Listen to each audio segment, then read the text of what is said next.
Voltamos a falar de verbos. Falava para você no bloco anterior a respeito do pretérito mais que perfeito, definindo o pretérito mais que perfeito como uma ação concluída no passado, porém antes de uma outra ação também concluída no passado. Veja, nós usamos no nosso dia a dia essa expressão porque o pretérito mais que perfeito na fala, ele já não é muito usual, porém é muito cobrado na sua prova, porque a banca CESP, por exemplo, ela vai dizer, olha, sem prejuízo semântico ou sintático, a expressão sublinhada no texto tinha estudado, pode ser substituída por estudara.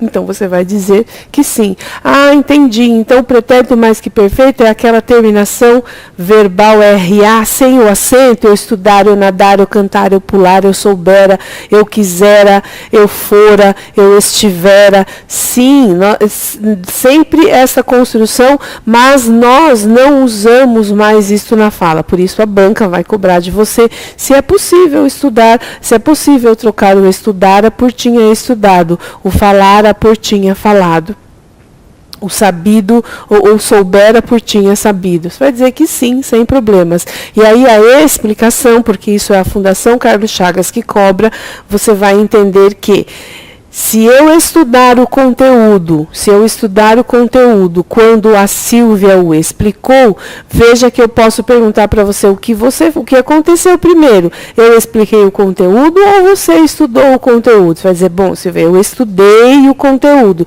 Eu já tinha estudado o conteúdo. Eu já estudar o conteúdo. Então, perceba que eu estou aqui na linha do tempo do passado. E aí você vem dizer, aí a Silvia veio e explicou o conteúdo. Vamos colocar isso na linha do tempo? Também faz parte do passado. Então, veja que estou com as duas ações no passado. Só que o pretérito mais que perfeito aconteceu antes deste pretérito perfeito. Por isso, nós dizemos que ele é mais que perfeito. Não no sentido da perfeição, mas no sentido de que ele acontece anteriormente a uma ação também concluída no passado. As duas ações já se concluíram, mas o pretérito mais que perfeito aconteceu primeiro. E o que nós temos em seguida? Nós temos, então, com relação ao passado, resolvemos o nosso problema do passado, né? Pretérito perfeito acontece uma única vez, é uma ação concluída no passado. O pretérito imperfeito é aquele que acontece mais de uma vez, ou seja, aquela ação repetitiva no passado, e o mais que perfeito, ele acontece antes desta ação no passado. Resolvemos o problema, o presente não temos problema com ele. Nós temos, então, a ideia do futuro.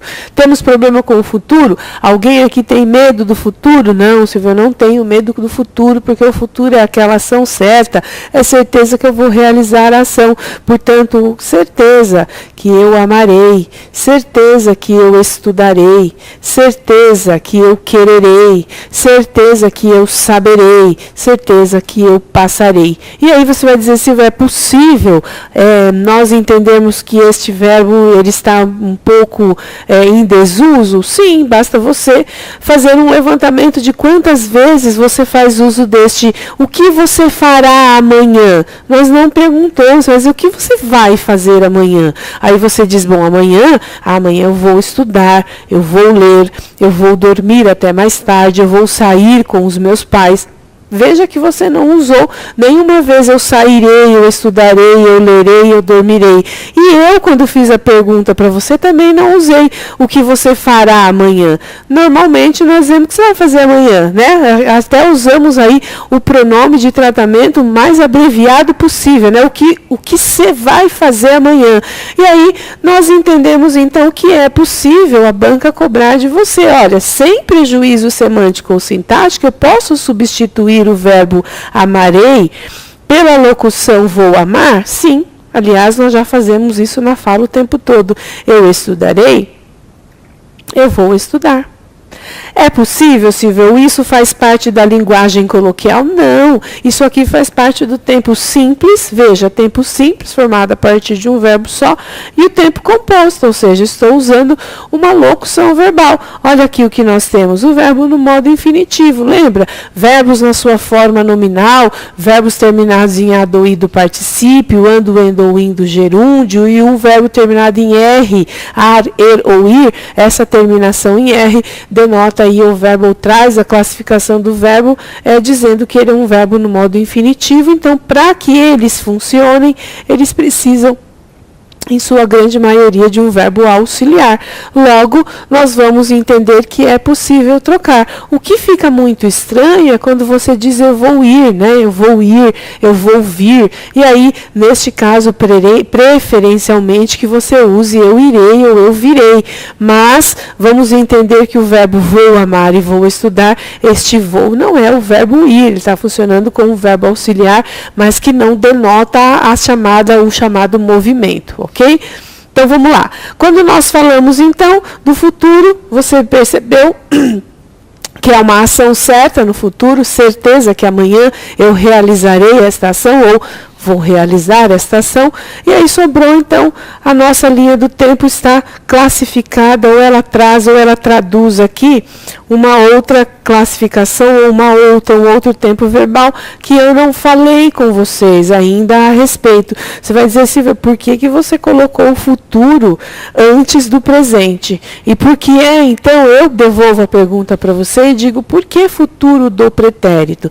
Qual é a ação ou qual é o sentido que isso denota? Veja, nós temos em relação ao pretérito um futuro.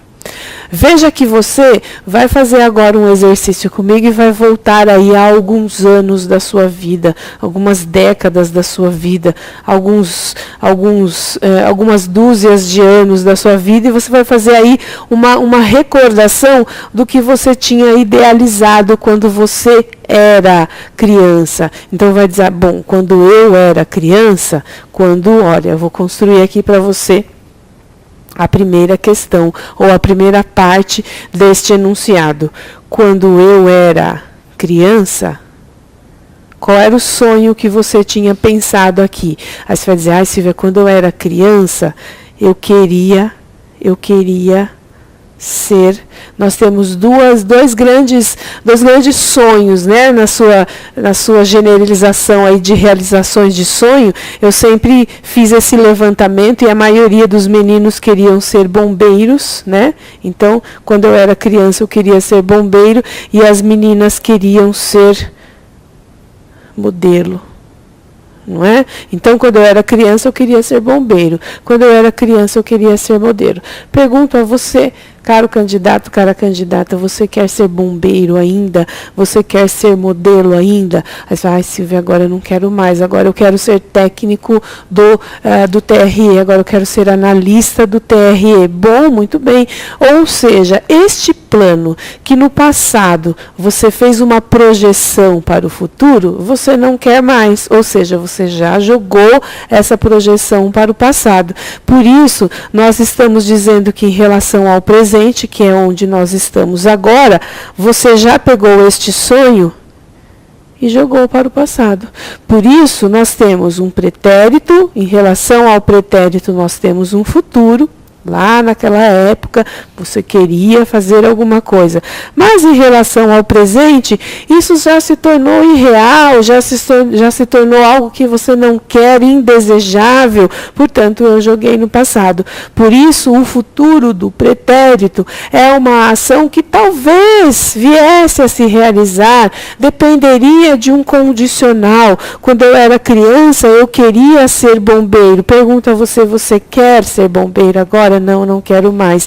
Então, esse queria, pedia, saberia, estudaria, ele sempre vai casar com o nosso famoso condicional. Se eu quisesse, eu falaria. Se eu soubesse, eu acrescentaria. Se eu lesse, eu aprenderia. Se eu falasse, Ele viria, se nós convidássemos, ele aceitaria. Então tá, nós trabalhamos com o condicional C, que vai puxar o verbo aí para o nosso próximo modo verbal, mas este verbo casa-se com este verbo no futuro do pretérito. É uma ação que talvez aconteça, talvez viesse a acontecer, mas que obrigatoriamente dependeria de um condicional.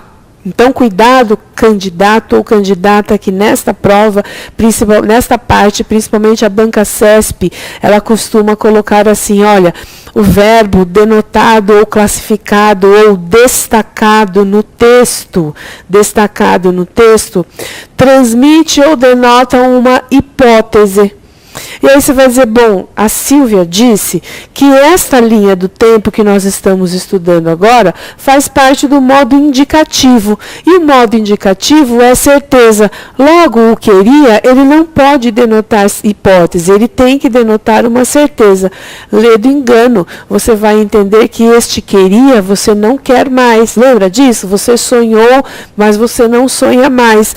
Então, você projetou algo que ficou fazendo parte do passado, ou para que você tivesse realizado esta ação, dependeria de um condicional. Então tá, neste caso, você entende que o futuro do pretérito é uma ação hipotética. Talvez viesse a acontecer, talvez venha a acontecer. Eu viajaria se eu tivesse dinheiro. Eu passaria se eu tivesse estudado um pouquinho mais, ok? Então, sempre vamos trabalhar assim. Futuro do pretérito é uma ação que faz parte da linha do tempo do indicativo, mas que denota uma ação futura hipotética. Depende de um condicional para que esta ação venha a acontecer. Feita esta especificidade, trabalhamos, portanto, com a nossa linha do tempo, chamada linha do modo indicativo.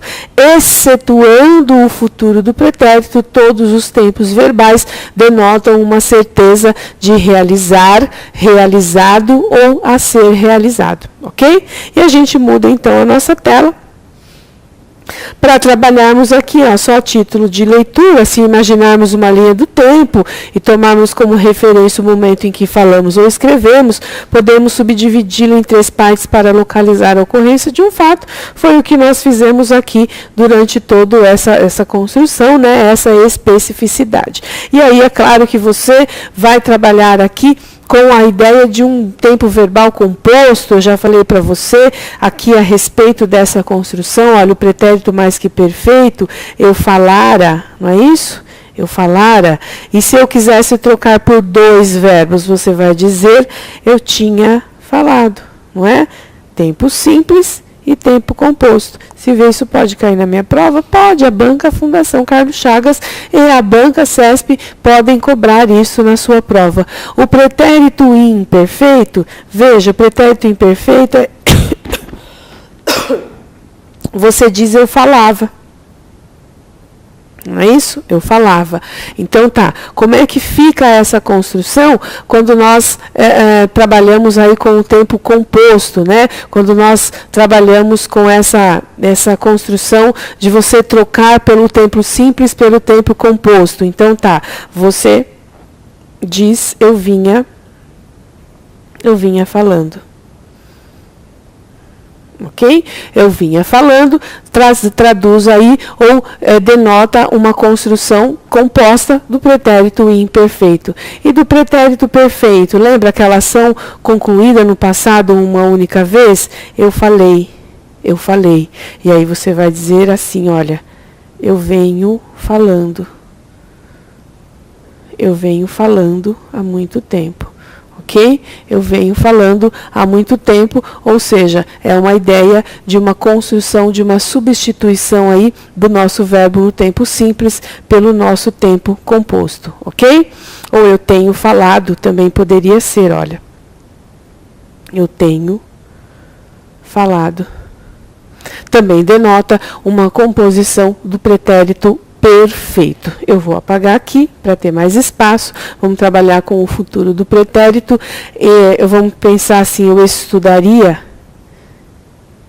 Eu estudaria se eu tivesse tempo. O que você faz? Você joga o tempo verbal no verbo auxiliar. Eu iria estudar se eu tivesse tempo. Tempo simples e tempo composto. E o futuro do pretérito nós já tínhamos falado, né? Se eu estudarei, nós não usamos este verbo na nossa fala já, nós substituímos isso aqui por eu vou estudar. Sem problemas, substituímos aí o tempo simples pelo tempo composto e a banca Fundação Carlos Chagas e principalmente a banca CESP pode cobrar isso de você sem prejuízo semântico ou sintático. É possível na linha 10 do texto substituir o verbo estudaria pelo verbo iria estudar? Você vai dizer que sim, porque você simplesmente tirou o tempo do modo aqui desse tempo simples e jogou no verbo auxiliar. Não houve alteração semântica ou sintática, das duas maneiras estaria correto, ok? E aí nós mudamos então a nossa tela e trabalhamos aí, fazemos uma revisão aplicando esta construção aí que nós fizemos dentro de um contexto. O presente é empregado para exprimir fatos que ocorrem no mesmo momento em que o falante os observa ou faz referência a eles, portanto, em praias de indiferença, em praias da indiferença ou de indiferença navega meu coração. Quando? Agora, neste momento em que eu falo com você. O pretérito faz referência a fatos situados num tempo anterior ao momento da fala, e aí ele se divide em pretérito perfeito, porque ele exprime fatos totalmente concluídos uma única vez antes do momento da fala. Olha, em 1492, Colombo descobriu a América, e eu pergunto a você quantas vezes ele descobriu a América. Você vai dizer, se foi uma vez só. Então tá, pretérito perfeito, ação concluída no passado. O pretérito imperfeito é usado em referência a um fato que não havia chegado ao final no momento em que o outro fato aconteceu. Ou seja, ele nunca, parece que nunca tem fim essa ação, né? As estrelas ainda brilhavam quando iniciamos a viagem. Quantas vezes as estrelas brilhavam? Você vai dizer, não dá para contar, elas brilhavam o tempo todo. Pois é, esta ação que se repete no passado é o nosso pretérito imperfeito. E aí o pretérito mais que perfeito, muito cobrado nas provas da banca Fundação Carlos Chagas, faz referência a um fato totalmente concluído e que ocorreu antes de outro fato também já concluído. Olha, quando ligamos a televisão, o jogo já terminara. Qual foi, o que aconteceu primeiro? Veja, quando eu liguei a TV, eu já não pude mais ver o jogo, então o jogo terminou primeiro antes de eu conseguir assisti-lo. Portanto, primeiro o jogo termina, depois eu ligo a televisão, mas as duas ações já estão fazendo parte do passado. E o futuro, usado em referência a fatos que se realizam ou podem se realizar depois de um momento em que o falante a ele se refere. E aí divide-se em futuro do presente, porque exprime fatos cuja ocorrência localiza-se depois do momento da fala. Então, hoje, olha, veja, hoje haverá um debate entre os candidatos. Agora, não, daqui a pouco, daqui a um minuto, um segundo, um milésimo de segundo, mas é uma ação posterior ao momento que eu falo. E o futuro do pretérito indica um fato futuro, mas relativo a outro no passado. Ou seja, lembra a nossa ideia de passado? A nossa idealização do passado? Você nos garantiu que os documentos viriam hoje. Eles virão? Não sei, depende de um condicional. Não dá para ter certeza se esse documento virá ainda, se ele chegará de fato ainda hoje, ou se de fato ele chegará. É uma ação que depende de um condicional. E aí, nós vamos entrando já, vamos falando do nosso modo subjuntivo, ou seja, os tempos verbais presentes no modo subjuntivo são apenas 3. Ainda bem, você vai dizer, nossa, Silvia, ainda bem que esse fato ou que este verbo, esta linha do tempo, se divide apenas em 3. Então tá, qual é a sua postura ou qual é a sua obrigatoriedade com relação ao estudo? Você vai focar em quê? Você vai entender que a banca vai pedir, então, principalmente a banca Fundação Carlos Chagas, para você classificar ou diferenciar o presente do indicativo para o presente do subjuntivo, o pretérito imperfeito do indicativo para o pretérito imperfeito do subjuntivo. E o futuro, que nós trabalhamos aqui na linha do tempo do indicativo e o futuro do subjuntivo. Aí você vai dizer, Silvia, agora ficou difícil, né? Porque como é que eu vou saber a diferença entre os presentes? Então tá, olha, lembra que nós trabalhamos assim, ó. O presente nós dizemos assim, eu ando agora, com certeza eu ando. Então tá, o que você faz para conseguir diferenciar o ando para o ande? Como é que eu sei que esse verbo aqui, neste exemplo, nós temos aqui na tabela do exemplo, como é que eu sei que ele faz parte do presente, do modo subjuntivo? Coloca um que antes. Ok? Então, olha, eu ando agora, é certeza. É necessário que eu ande. Pergunto a você, é necessário que você ande, mas você vai andar? Eu não sei, só se eu tiver tempo, se eu tiver com vontade, se eu tiver com um pouco, com menos dor no meu joelho, no meu pé, no meu calcanhar. Ou seja, talvez aconteça e você diz, hipoteticamente, você vai andar? E aí você respondeu para mim, olha, se eu tiver com tempo, se eu tiver animada, se eu tiver com menos dor. Ou seja, este verbo, ele faz parte daquilo que eu disse a vocês. Depende de um condicional. A palavra que puxa aí o nosso condicional é a conjunção condicional ser. Caso, desde que, abre um precedente, talvez aconteça ou não aconteça. O nosso pretérito imperfeito, lembra? Você andava. Quantas vezes? Várias, não dá para contar. E como é que eu faço para puxar aí para o modo subjuntivo? Você coloca o se. Se eu andasse mais devagar, olha aqui a dica que vai para você. Abra um espaçozinho na sua agenda, no seu caderno e marque essa dica que eu vou passar para você. Este pretérito imperfeito do subjuntivo, ele vai casar com um tempo super legal, que a gente acabou de ver lá no modo indicativo. Ele vai casar sempre com uria. Então, marque aí o SSE, casa com uria. Quer ver? Se eu andasse mais devagar, eu sararia os meus joelhos. Se eu falasse mais devagar, eles entenderiam o que eu queria dizer. Se eu comesse mais devagar, eu conseguiria um tempo maior para a minha digestão. Veja, independente do que eu colocar aqui, olha, se eu quisesse viajar,